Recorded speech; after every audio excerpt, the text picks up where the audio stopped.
Hey guys, welcome to the Rusty Beauties garage. And I'm not really sure if this is going to be my first video for the new year, but if it is, then Happy New Year. I wish you all the best for 2023, and I'm looking forward to more adventures together in the Rusty Beauties world. Yep.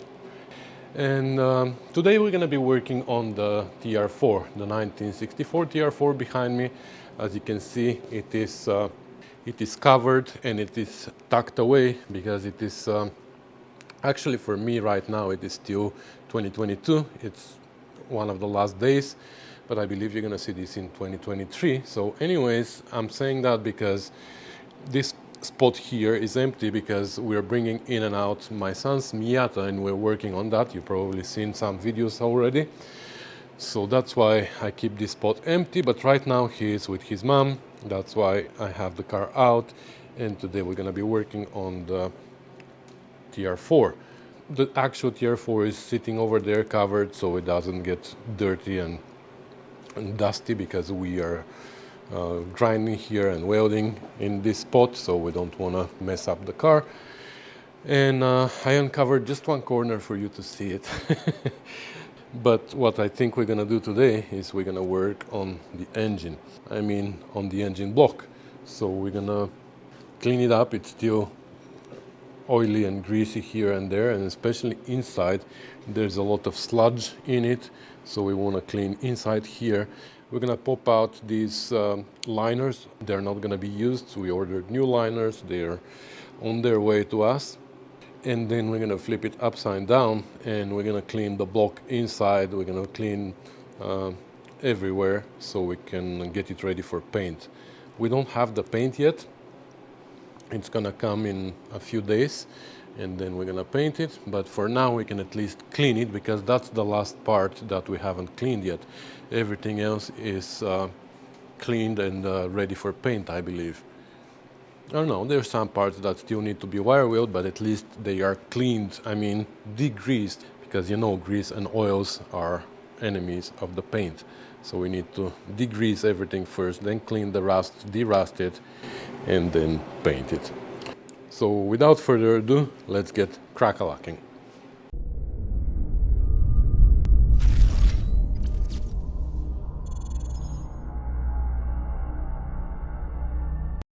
Alright, so like I said, let's pop out the liners first. And for that we have to flip it. And sometimes these are pretty easy to come out. Sometimes they even come out as you're taking out the pistons. Sometimes they're giving us troubles. So let's see what type of liners we have here, stubborn or easy. Wow, it's dark here. Is that better? Okay, better. So let's see. I'm gonna start popping them from here. Just gonna take the handle of my hammer, of my lead hammer, which is also lead. So, and I'm gonna tap the back here.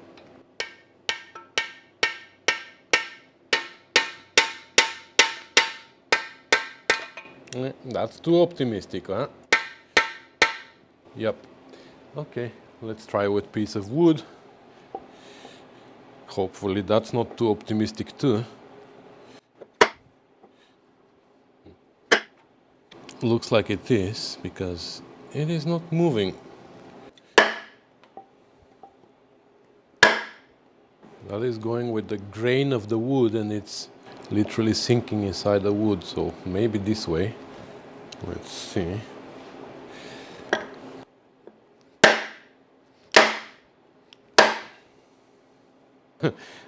So now we know we have stubborn ones. Okay.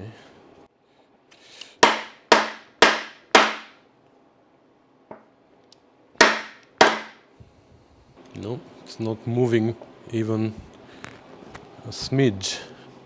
So I would say then we need bigger hammer.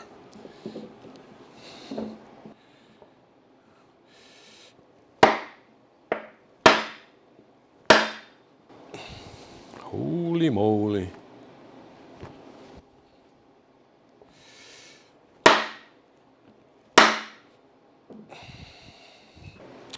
Okay, let's try another one, just in case.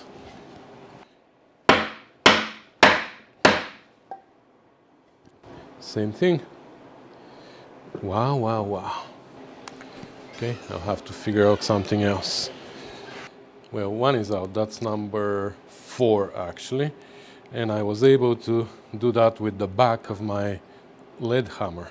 The handle is, I believe, aluminum, and I was able to put it like this and push it out. So let's do another one together. So it didn't need much, it was just stuck there initially, but then once it started going, it wasn't that hard. So let's see if this one is going to work the same way.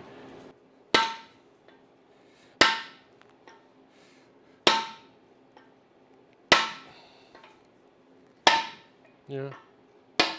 You see now it's going. The thing is now it goes below the surface here. So now I go with the side of the hammer, with the side of the handle, and just keep going. Now it would be great if I could hold it from underneath, but I can't. So I'm just going to put my foot underneath. There you go. Okay. So number 2 is out as well.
All right, so externally the engine is pretty clean.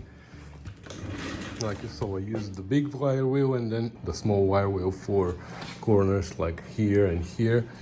And in general, the olive green paint that was there came out super easy. And the black paint that you can still see outside, that's the original paint, I guess. It's pretty solid. And here too, it's pretty solid there. I'm gonna see if it doesn't come off, then it means it's stuck there forever, so we can use it as a base for our new paint. Now inside though, I washed the crankcase. That wasn't too bad. You saw what I took out from here. It was like this hole was half of it was covered with some sludge. Yeah, here we still have to rinse pretty well, but it is, well, there's still stuff. So we're gonna keep going. Oh, here I still have the figure 8 gasket. And we're gonna keep going inside here. Now see here in the front end, the cylinders, yeah, they have some rust and whatever, it's fine. But look at the rear end. Here, there's so much stuff in the back. So all that we have to clean. Here you can't even see the hole for the petcock. Where is it? because it is here on the outside, right? It's here, so. Whoa! Wow, can't even go through it.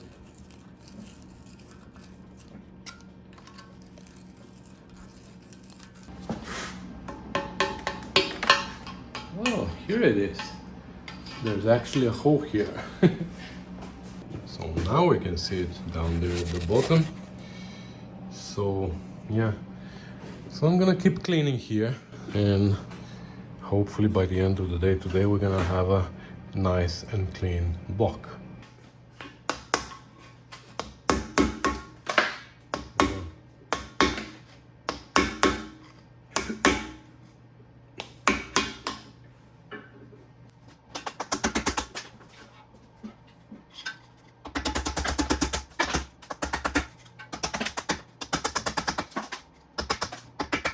Now, when we're doing this, we have to be very careful with this surface here where the figure 8 gasket goes, because we don't want to damage that, because the figure 8 is our gasket that is the barrier between the oil and the water. So we don't want to damage that surface.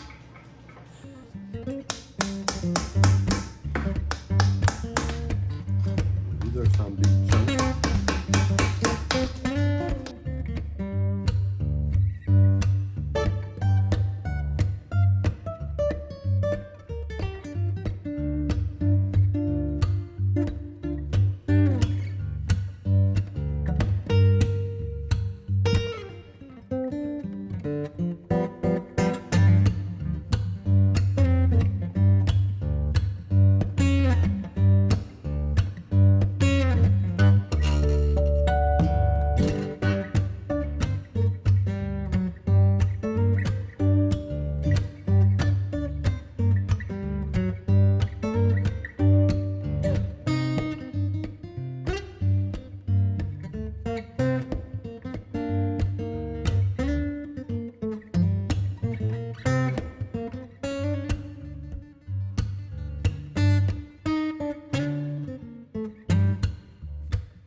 Ooh, it's chilly in the garage today.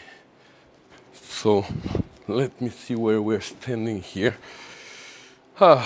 Yeah, so it's so it's a few days later. Actually, it's a week later, and the winter break is just over.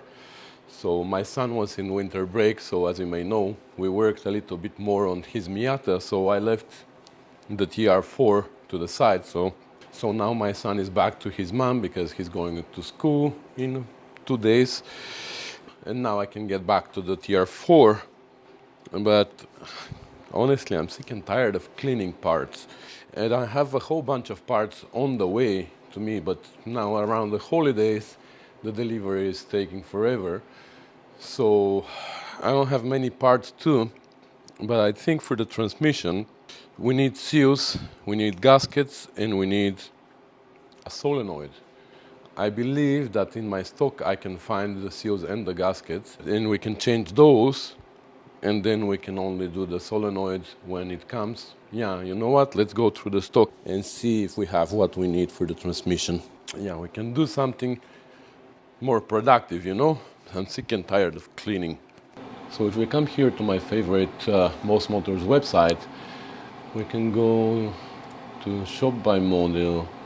This is TR4 transmission, and we go to clutch, gearbox and drivetrain, and go to internal transmission. Is it internal or external? Where is the seals? Anyways, the rear seal is in overdrive because we have A-type overdrive, so let's go check that.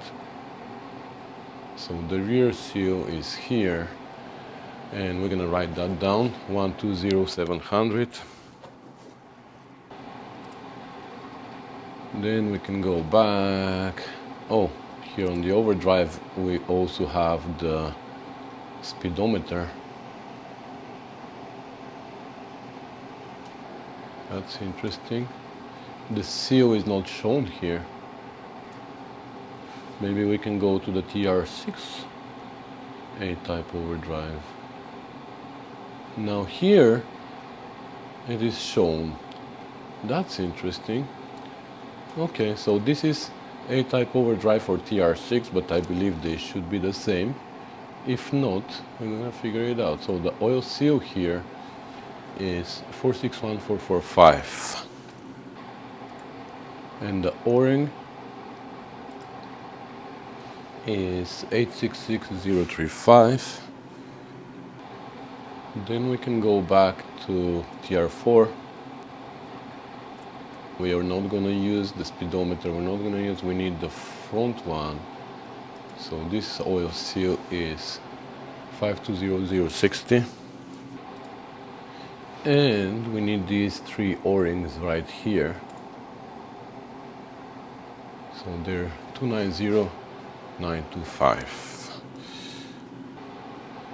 And we need a gasket for here. We need this gasket because we're gonna have to take this cover off. But that gasket I will recognize when I see it. And this is my collection of O-rings here, these small ones.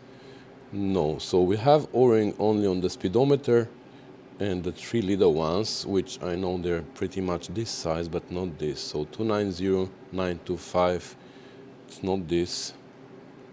This one before, no. 52060, no. 96, no, no. 4620, no. They're over 8, I believe. Wow. We might not have them, which is bad. Here you go, 290925. We have three of them. Dun dun dun. 866035. Here. This is my seals collection. I even marked some of them. Rear trans A-type overdrive 12700. There you go. So we have one of these. 520060. There you go. We have this one. What else are we missing? The speedo seal. So it's a small one. I believe it's one of these. 461445. There you go. This is the one that we need. But this one also say speedo pinion housing. I'll keep it for now. So we have everything we need. Oh, we need a gasket. Let's go find the gasket. And guess what? I have a gasket set as well, which is good. So we have everything that we need. But in the meantime, I wanted to show you here because I forgot that I had hardware in evaporust. So I just took it out of the evaporust, and I'm gonna switch it with this other batch that I have from long time ago, also sitting in my tumbler. Because after you take it out of the evaporust, that's what it looks like. So, like if you don't wipe it one by one and get rid of whatever this brown stuff is here, like whatever remainings of rust, it just looks rusty again when it dries. So what I do is after I take it out of the evaporust, I put it in the tumbler for literally 20 minutes, and that's what it looks like. So now I have to take out this, put this here.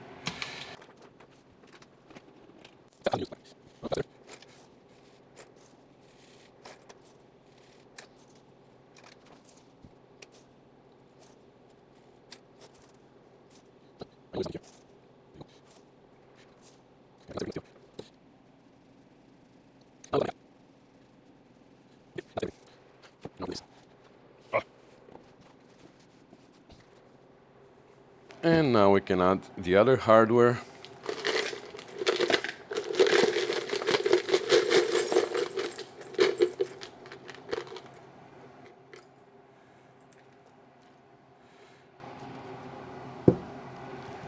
Actually, I don't want this here. I don't know how it ended up there. Okay, and now if we turn it on, I'm gonna put the cover, but I just want to show you what happens.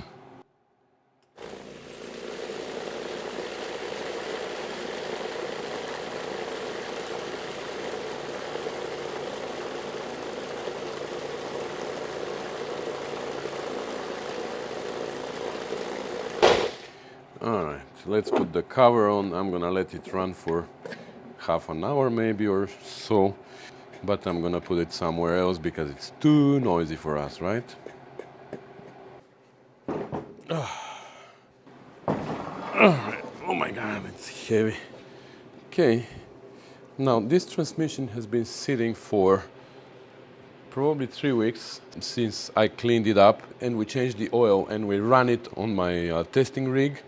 And now let's see where it's been leaking, because it was just sitting. So I can see 1, 2, 3 areas that are pretty wet. Let me show you. We're gonna check the front seal later. Here everything looks good. Here everything looks good. No leaks from here.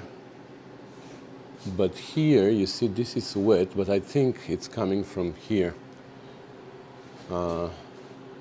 Unfortunately, it's not higher than this. So, looks like it's leaking from here, from the brake plate on the overdrive, which I can't do anything about because originally there are no gaskets here. On this brake plate, on the A-type, there's no gaskets. It's just friction seal. And looks like it's been leaking a little bit from there and it's been coming down, and that's why this is wet a little bit. Also here around the speedometer gear, and this is interesting problem. I saw it on another A-type a few months ago, and then the third one that I see is here. Again, it's not much, but it is wet here on the rear seal. My only worry is about this one. I can't do anything about this leak, and I'm afraid that this is one of our bigger problems that we have. Okay, let's check the front one as well. Okay, so we have to remove this from here. Now we might leak a little bit of oil, that's why I'm gonna raise the front end. You know that we changed the oil in this transmission, so it's important not to lose it. Now here, these are copper washers, because these openings go straight inside the housing, and you see these are copper washers, so we'll see if we can replace them. I don't know if I have them though.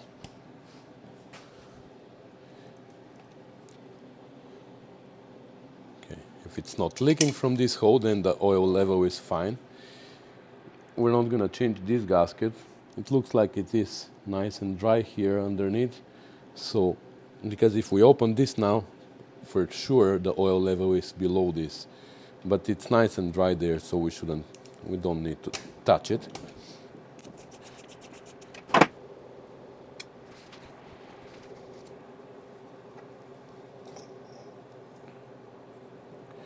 Wow, I was expecting a little bit more fight, but it came out. So this is where our seal is, so we have to replace it. And this gasket, of course.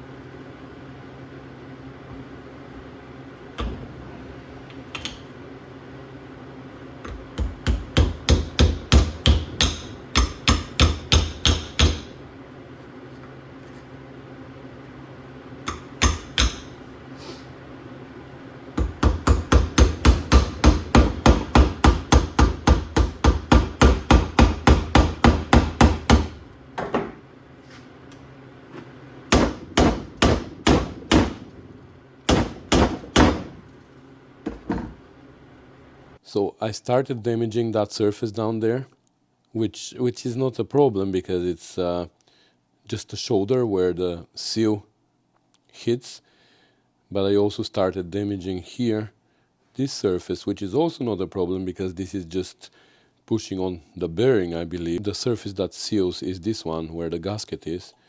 So anyways, I don't want to damage anything anymore.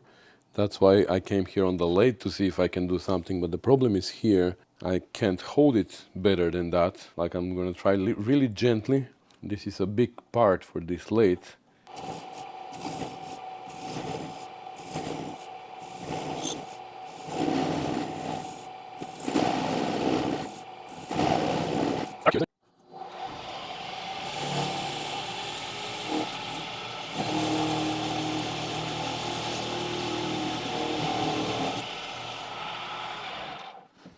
Okay, now we are digging into the metal part of the seal, you see? So this is, come on. This is the metal part of the seal. So we don't want to make our housing bigger, right?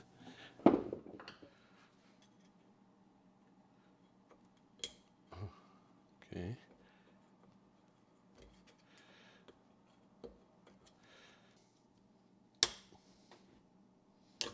Nope.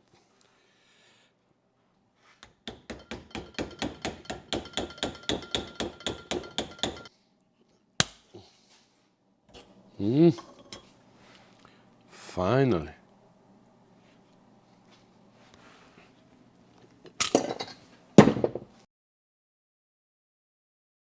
Well, I recorded this part of the video without audio because I didn't realize that my microphone was dead. It is pretty self-explanatory though. You can see here I'm using whatever I can find around the shop to press this seal in, and it went in absolutely no problem. The problem is that this also happened a little bit later in the video again, so I'm gonna see how I'm gonna edit that. I also lost a clip, so this video is fighting me big time, but I'm gonna make it work somehow. I'm gonna use the magic of video editing to make it work for you guys. So okay, so here at the side, if you see, we have a little hole which is only on this side. We have the corresponding hole here, and we have the same hole on the gasket right here. So we need to match all these. Here I'm using this Permatex Forma gasket, which is my favorite. So I put it on both sides of the gasket and on the two surfaces. Again, this needs to match there. I'm not really sure what this is for. I think it is for the oil that goes past the bearing to be able to go back. Not really sure, but that's how it is. We have a little bit of grease on the seal, and now we can slide it in. There you go. We have new copper washers. Like I said, it's important to have copper washers here because all these 4 holes, they lead straight into the casing inside, and it's possible to have a leak here. Now here I haven't checked, but I'm pretty sure the torque for this size of boat is normally about 30-35 pounds maximum. So this is to the first click of my elbow, because my elbow is calibrated, you know. No. It's just a feeling, not too tight, but not too loose, right? All right, now let's deal with this seal here, and for this reason I put it upright so the oil doesn't come out.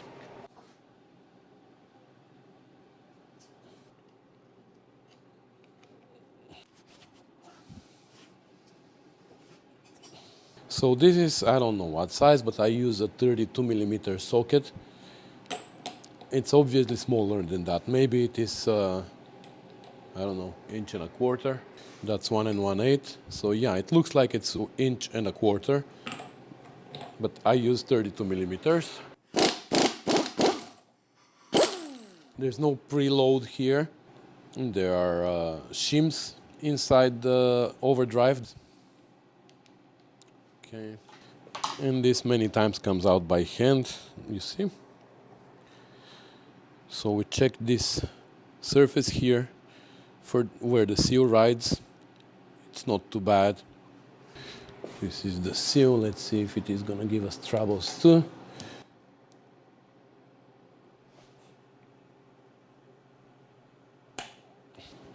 Same thing. Well, we can't put the transmission on the lathe, so we have to figure it out.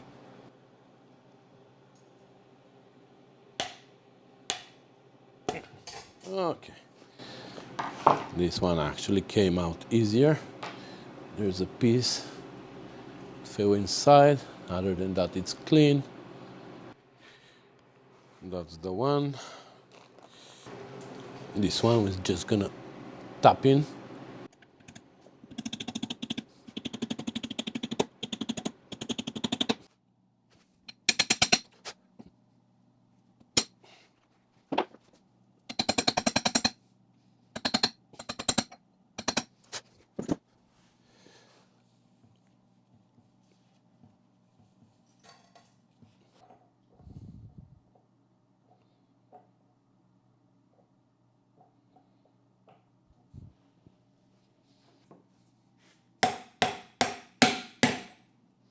The washer.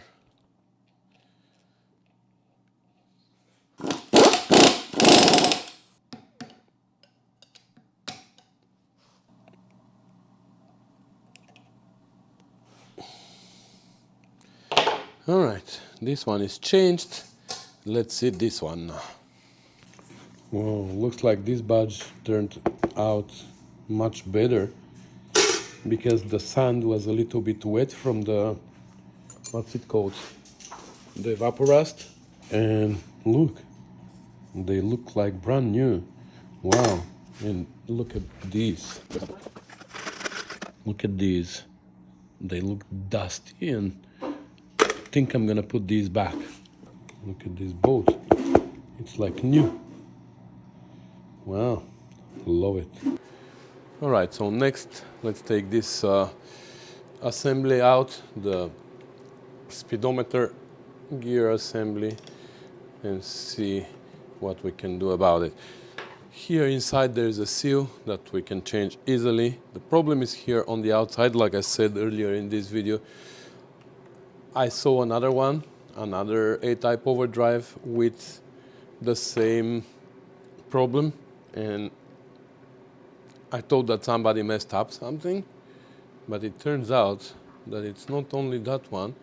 So the problem is that you see the groove for the O-ring, it's outside, and that's how it is. It's not like somebody didn't push it all the way in. It is just outside. I'll show you now, because the hole for this screw is right there. Can be installed in a different way. Ugh.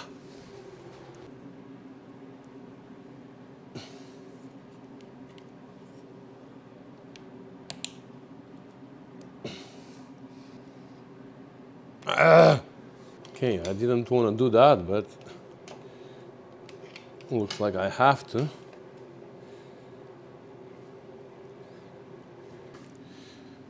So you see how close this hole for this is?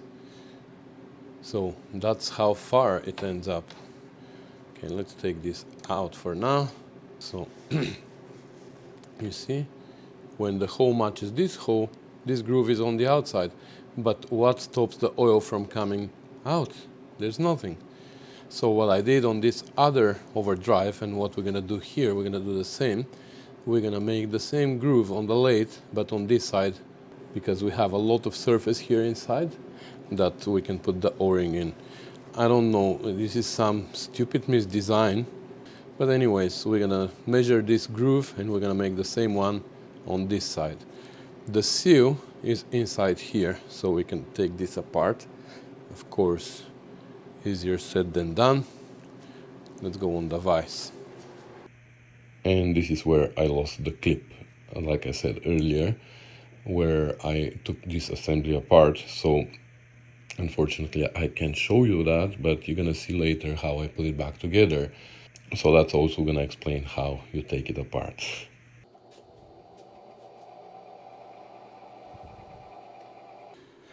All right, so we're gonna make the groove the same as this one. So this one is 3/4, exactly 750 thou.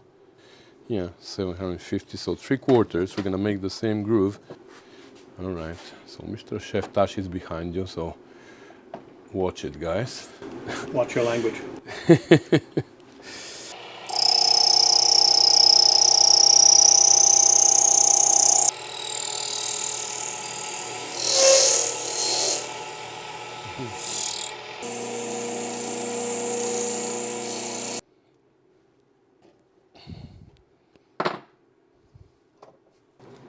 So if you remember, we had two different seals. So this is the seal that works for TR6 transmissions, or probably for TR4 as well, when you have the speedometer gear on the transmission. But for A-type, you have this bigger seal, which is part number 520015. Good thing I have this one on stock. So this is the one, of course. Put some oil on it, and then we're gonna just push it in. We're gonna find a socket that fits inside here, and we're gonna tap it in. Okay, it's in, and then the O-ring.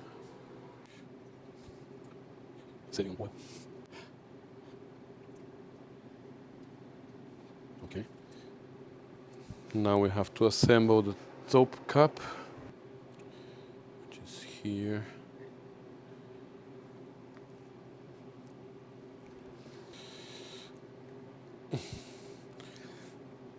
All right, we shouldn't forget our gear.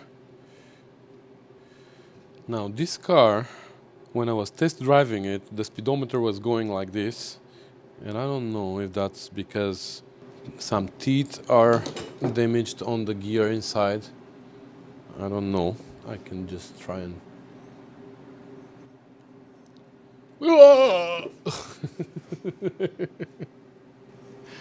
No, I can feel the teeth on the gear inside are the screws, because there are screws there. They're good. So everything seems to be fine here. I don't know why it had issues with the speedometer. Maybe the actual speedometer, maybe the cable. So that's how it goes together, like this. And now we can put it back in. Make sure that the hole matches here. Now we have to engage the teeth inside with the screws, so we don't want to force it. It's actually best if we spin it while we are pushing it in. There you go. So we're gonna put back the screw, and that's it. This O-ring now should stop the oil from coming out from there. Okay, we're done with that. And now we can do the O-ring, the 3 O-rings here. Well, this guy is watching us. Came and he distracted me, and I spent half an hour drinking beer.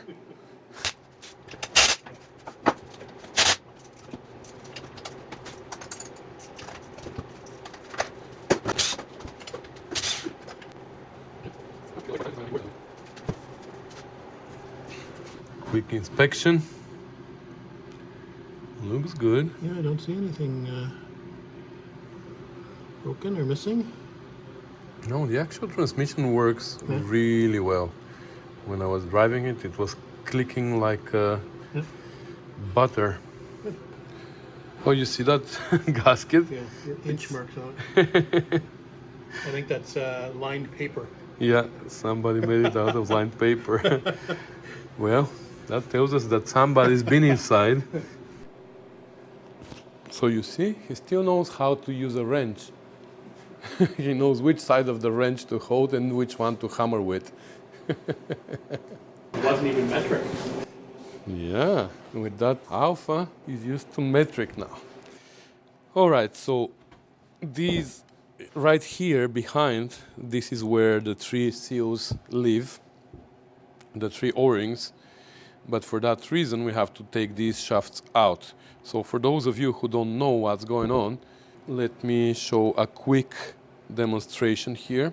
So this is the selector ring for first and second gear, this is for third and fourth.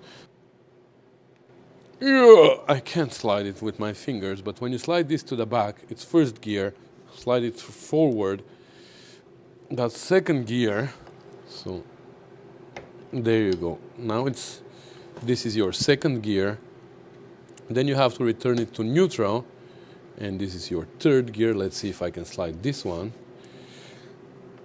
No. There you go. That's your third gear, and then that's back to neutral, and if you slide it forward, it's your fourth gear. So that's how we select gears, and this is your reverse. Of course, you have to be neutral. These two need to be in neutral, so you can slide this forward, and this is your reverse. So that's how we switch gears very roughly without too many details. So now if we come here, these 2 forks fall into these 2 rings, and that's how we control. With the one on the left, we control this fork. The middle one is for third and fourth. Of course, none of these shafts can move if another shaft is out of neutral. Only one at a time can be out of neutral. Right now, all 3 are in neutral. Now, if you want to select first gear, let's say, first gear is this one, goes like this. So now we are in first gear, but if you try to go with this on third and fourth, it wouldn't move. You need to return this one to neutral. Now this one can move. So you see, same thing with third, let's say. So this is third. Now we can't move this one out of neutral. This interlocking mechanism is achieved by some bows and some pins that are right here behind these cups. So once you move one shaft out of neutral, the other 2 are locked in neutral. They can't move, because otherwise you're going to try to put in third and reverse at the same time, for example, and that's not very good for your transmission, right? So to change these seals here, we have to take these 3 shafts out, because the seals are right here, the O-rings.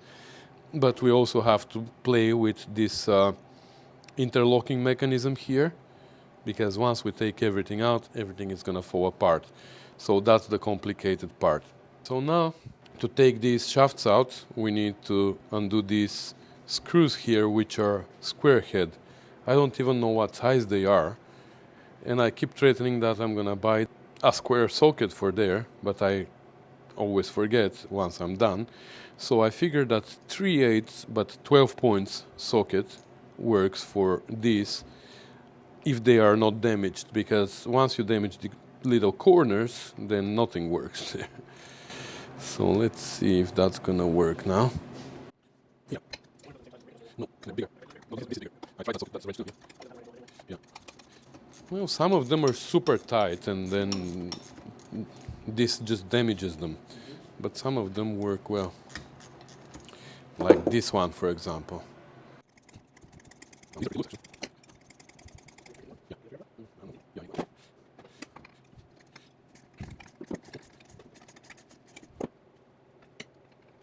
Now here, on this transmission, turns out these are screws, so you can remove them and you have a spring and a bow, or on some transmission actually it's a cone that locks them in place. When they are in neutral, this bow falls into a groove in this shaft, just to keep your shaft in neutral.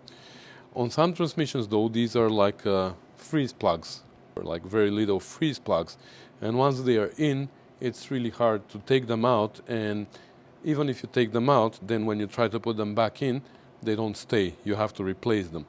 So on these transmissions, I don't even remove them. I leave the bow and the spring inside, and when I remove the shaft, the bow just comes out, but the spring stays there.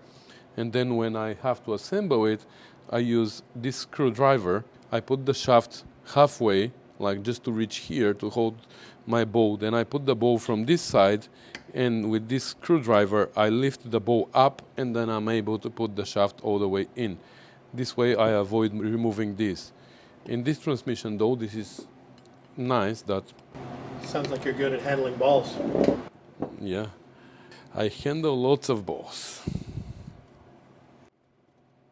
So no, it's fine. So here is the spring. So for the ball, I can do this. Not really. Oh, it was a good thought. Screwdriver? No, I need a bigger magnet. No. It's pretty well stuck there, but Try this. Now hit the magnet. no. No, it's not gonna. Disappointing. Yeah, that's fine. They're gonna come out. We're gonna flip it upside down and they're gonna come out. I just need to see because sometimes on reverse, instead of bow, we have a cone, like, I don't know what it's called, like a plunger. Oh, even here on third and fourth, this is a plunger. This is not a bow. Oh, now I remove the screw. I'm just gonna put another screw here, like that. There you go. So this is moving now. There you go. Oh, so it is like a plunger, spring, and then we still have a bow down there. So there was a plunger on the second one. Let me compare the springs. Yeah, because this spring is shorter, you see. So on first and second we have the big spring, then the third and fourth is the smaller spring with the plunger. And let's see what we have in reverse. The time is 5:24 p.m. Thank Have you. a wonderful evening. You think I asked you that? Here we have a plunger too. And there you go. Plunger and spring are out. Just to make sure this is the same plunger, yeah. And the spring is the same. So we can't mix them. And now, yeah, I see there's bows inside. So let's see if they're gonna come out. Nope, they don't want to come out, but now we can start taking them out from here. So now here also you can see that there are spacers. So this fork has the middle spacer, this one has the longest spacer, and this one has the shortest spacer. And that's important because if you don't put them the right way, you're not going to be able to switch into gear. And don't ask me how I know that. So now I learned my lesson from that time, and now every time I take them apart, I keep the shaft with the fork with the spacer together somewhere. No, the one in the middle cannot come first because it has these shoulders and it hits these two. So the two on the side come out first and then the one in the middle. So, but the one in the middle needs to be in neutral, because if the one in the middle is not in neutral, we can't move any of the other two. So to be in neutral, we need to make sure that this bow that is still there falls into place. You see, I can pull it out a little, but when I push, come on, there you go. So now the one in the middle is in neutral, so I can move the other ones. You see, that's the trick part. So I take it out, and right away I put the fork back on it, and then the spacer, and I put it to the side. So in the same orientation I have to put it back in. Now the bow from here fell right there. We can put it there. All the bows are the same. Now we have to remove the other side, the reverse, while the one in the middle is still in neutral. We do the same thing. Put the spacer on it. Now we can't mix them up. And last, the one in the middle, which needs to come first when we are assembling it. And here we have first the spacer and then the fork. And now the other two balls are still inside, so they should come out, which they don't. Why? because they're not bows. The other two are cones. I can see them. Come on. There you go. One, so you see. Okay, I lifted it up. There you go. They are the same length, the two cones. Good opportunity to show them the switches, how they work on the. Yeah, so these are the switches for third and fourth and second gear, and that's the middle shaft, which is for third and fourth. So if you see here, it has this hole at the end, which is for this switch. So when you are in neutral, the end of the switch falls into this hole, and it disconnects the switch, and now in neutral, the switch is open. Yeah, it's spring loaded. Yeah. Spring loaded. I don't know if they hear you though, because the microphone is in my... Well, I can increase the volume. Now, the other problem is here with the interlocking mechanism. On TR6 transmissions, you have switches here for reverse. And I guess on the TR4A IRS? No, the TR4A has reverse lights, but the TR4 does not. It's a switch for reverse lights, so if it's a TR4, it won't have reverse lights in the rear valence. So no switch. Yeah, on this car there's no switch, but on later cars there's switch, whereas reverse is here, so the switch is on this side. But when you take out this switch, you can line up your bows and pins inside. On this one, these holes are just closed, so now you see all the bows and everything is gonna come out, and we're gonna have hard time assembling them. Okay, let's take this out now, because that's why we're here. That's the whole point of disassembling this mechanism, to take this cover out and replace the 3 O-rings.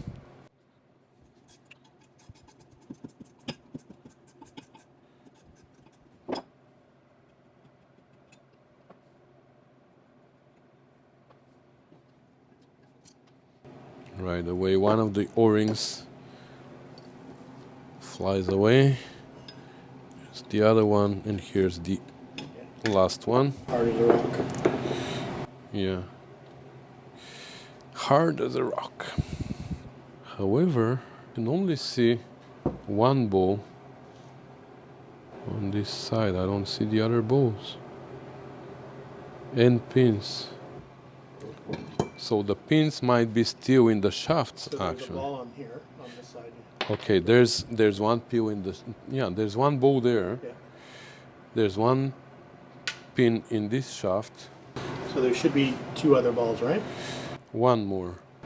So there's one ball here on the outside, Yeah, I can see that. but I don't see anything else. I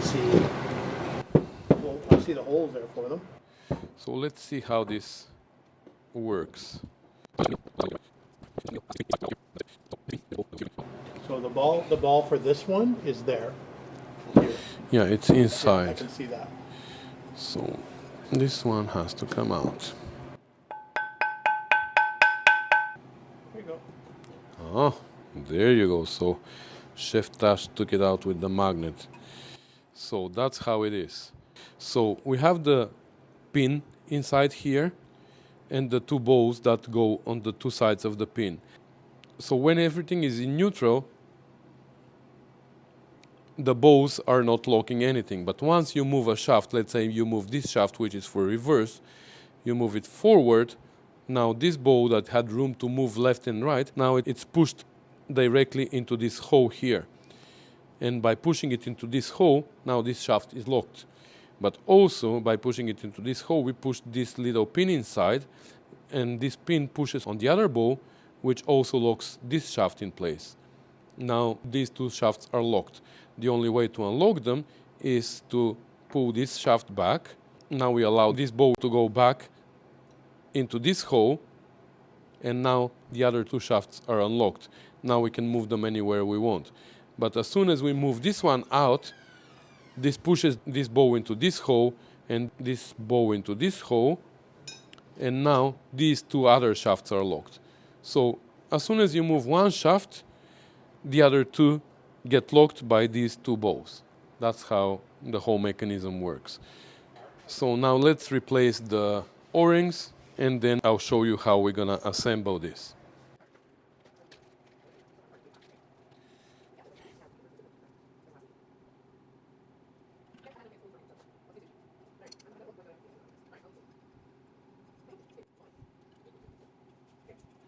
Okay.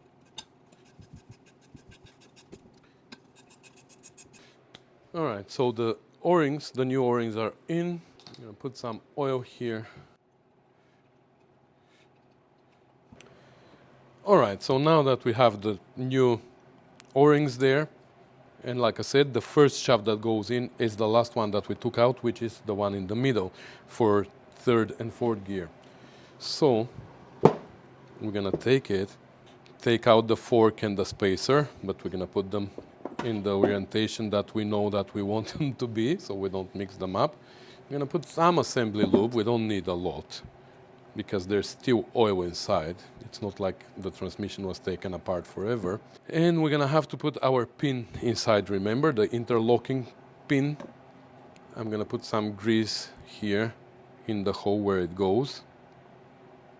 So we have to make sure that it's not gonna fall out when we shove it in. So we're gonna put grease on both sides. So you see it's not gonna fall out because now it's gonna be loose. So we can put the shaft inside. Once it goes there, we're gonna have to put the spacer and the fork like this. And we're gonna have to put it in neutral. So I forgot to show you here, but let me show you actually. So it has 3 notches here. One is for neutral, one is for third, one is for fourth. So we're gonna have to put it in neutral in order to be able to put the other shafts in. So I can see where the middle notch is. So we can put our cone there, one of the springs. So here we have a small spring, right? The bigger spring is for first. Then we had one of these plungers. And then we have one of these. So just to make sure that it is right there. Yeah, now it won't move. So these are adjustable on the early transmissions. Since you can screw them in and out, that's really nice because you can adjust them to be easier or harder to come out of gear. These ones, all 3 of them were like this. A little bit below the surface and in this orientation, I remember. So we're gonna put them in the same way. Now that this is in neutral, you see it's not gonna move easy. If you force it, you see it's gonna go into, that's forward actually. And it's locked again. But if you push it here, that's neutral now. And it's important to be in neutral because now we're gonna put our bow here and we want it to fall into the channel that connects all 3 shafts. We're gonna put it like that. We're gonna take this, we're gonna push it in. Maybe you can see it like this. I don't know if you can see it, but it is inside the channel there. So now we can put the shaft on this side, which is the reverse. And again, it won't go in if this is not in neutral. So now it can go in. And we're gonna hold it like this so the bow falls down. No, now it hit the bow. Okay, now I pushed it down. There you go.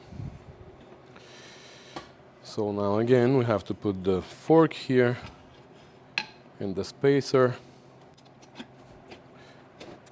We can put the other cone to put this one in neutral now. The spring.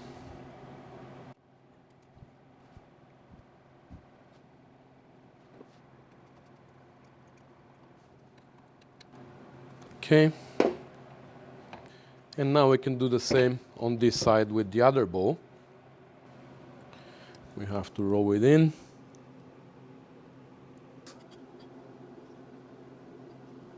Until it falls into the hole, like that.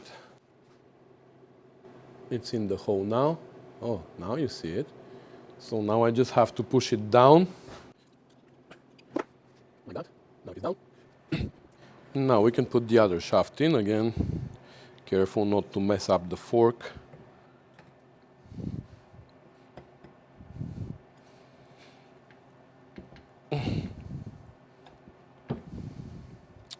Just gonna put it here like that.